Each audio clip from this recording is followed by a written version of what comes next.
ഡൽഹി മദ്യനയ അഴിമതി കേസിൽ അറസ്റ്റ് ചോദ്യം ചെയ്ത് അരവിന്ദ് കെജ്രിവാൾ നൽകിയ ഹർജിയിൽ വീണ്ടും തിരിച്ചടി. അരവിന്ദ് കെജ്രിവാളിന്റെ ഹർജി നേരത്തെ പരിഗണിക്കില്ലെന്ന് സുപ്രീംകോടതി വ്യക്തമാക്കി. കെജ്രിവാളിന്റെ judicial custody Delhi Rose Avenue കോടതി ഈ മാസം 23 വരെ നീട്ടി. സുപ്രീംകോടതിയിൽ സമർപ്പിച്ച ഹർജിയിൽ എൻഫോഴ്സ്മെന്റ് ഡയറക്ടറേറ്റ് ഉൾപ്പെടെ കക്ഷികൾക്ക് നോട്ടീസ് അയച്ചു. സുവി വിശ്വനാഥ് വിവരങ്ങളുമായി ചേരുകയാണ്. സുവി, വീണ്ടും തിരിച്ചടി ഏറ്റിരിക്കുകയാണ്. സുപ്രീംകോടതിയിലാണ് കെജ്രിവാളിന്റെ പ്രതീക്ഷ. എന്തൊക്കെ കാരണങ്ങൾ ചൂണ്ടിക്കാട്ടിയാണ് വേഗത്തിൽ ഈ ഹർജി പരിഗണിക്കുന്നില്ല എന്ന് കോടതി തീരുമാനിച്ചത്?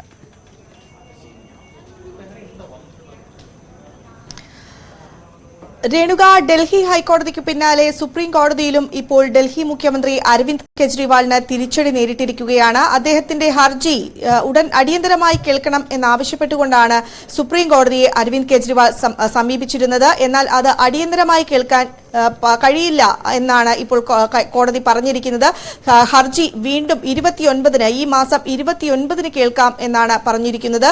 പ്രധാനമായും ഈ കേസ്, അരവിന്ദ് കെജ്രിവാളിനെ അറസ്റ്റ് ചെയ്ത നടപടി രാഷ്ട്രീയ പ്രേരിതമാണ്, അത് നിയമവിരുദ്ധമാണ് എന്ന് ചൂണ്ടിക്കാട്ടിക്കൊണ്ടാണ് അരവിന്ദ് കെജ്രിവാൾ ഹർജി സമർപ്പിച്ചിരുന്നത്. ആ ഹർജി ആദ്യം ഡൽഹി ഹൈക്കോടതി തള്ളി. അതിനുശേഷമാണ് ഇത് അടിയന്തരമായി കേൾക്കണം എന്നാവശ്യപ്പെട്ടുകൊണ്ട് സുപ്രീം കോടതിയെ സമീപിച്ചത്.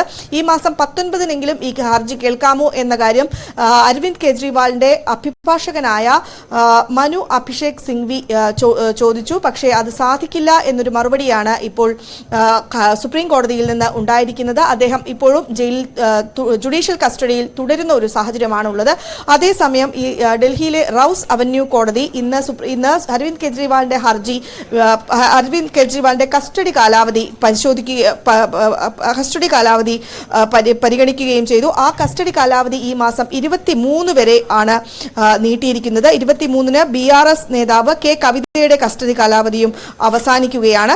ഏതായാലും ഈ മാസം 29 വരെ ഈ കേസ് ഹർജി നിൽക്കാത്ത ഒരു സാഹചര്യത്തിൽ ഒരു ആശ്വാസമല്ല സുപ്രീം കോടതിയിൽ നിന്നുണ്ടായിരിക്കുന്നത്. അതുകൊണ്ട് തന്നെ ഈ ഹർജി 29-ന് മാത്രമേ പരിഗണിക്കുകയുള്ളൂ. ഒപ്പം തന്നെ 24-നകം ഈ കേസിൽ സുപ്രീം കോടതി എൻഫോഴ്സ്മെന്റ് ഡയറക്ടറേറ്റിനോട് നോട്ടീസ് നൽകിയിട്ടുണ്ട്. കാരണം ബോധിപ്പിക്കാനുള്ള ഒരു നോട്ടീസ് സുപ്രീം കോടതി അയക്കുകയും ചെയ്തു. ഏതായാലും 29 വരെയെങ്കിലും അരവിന്ദ് കെജ്രിവാൾ ജയിലിൽ തന്നെ തുടരുന്ന ഒരു സാഹചര്യമാണ് നിലവിൽ ഉണ്ടായിരിക്കുന്നത്. തീർച്ചയായും രണ്ടാം ഘട്ട തെരഞ്ഞെടുപ്പ് പൂർത്തിയാകുന്നത് വരെയും അരവിന്ദ് കെജ്രിവാൾ ജയിലിൽ തന്നെ ആയിരിക്കും.